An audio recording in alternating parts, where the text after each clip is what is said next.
Miss it.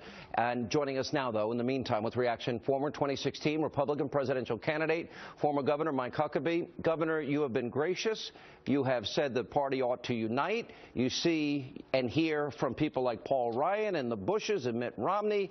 Bill Kristol is aligning with Ben Sass and other people, you know, to sabotage a candidate. You ever seen anything like this in your life? No, I haven't, Sean, and I think a lot of these guys need to understand that when you have a party, it's not the Golden Corral. You don't get to go through and pick out exactly what you want. You get a nominee, and you support it. And look, we've done that with McCain, with Romney. By the way, I was listening to the conversation and talking about Hispanic voters. If Mitt Romney had only had 4% more of the evangelical voters, we would be talking about President Romney today. If Donald Trump can energize not only these people who are coming in from the Democratic Party, union, just working men and women, and he's doing that. He's got record numbers of Republican votes. If he does something to energize that base of evangelicals in the Republican Party that have really set home for the last two cycles, look, Donald Trump is, I'm convinced, he's going to beat Hillary Clinton.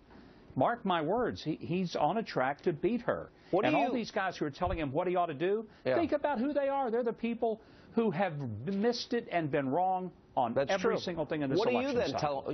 Look, you've been outspoken. He won. We should listen to the people. Yep. What do you tell him? What would you tell him? Well, I'm telling him it's a simple thing.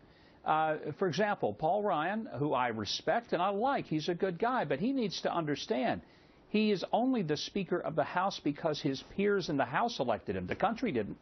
He is one of 435 representatives. He didn't win a statewide race. He won a district race in one of the 50 states. And Donald Trump is winning a national election, and he's going to be the leader of the party.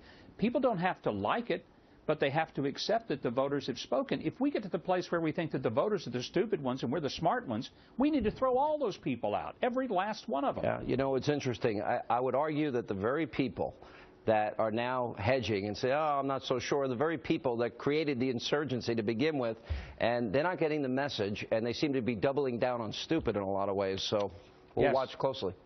Governor, thank you. Thank you, Sean.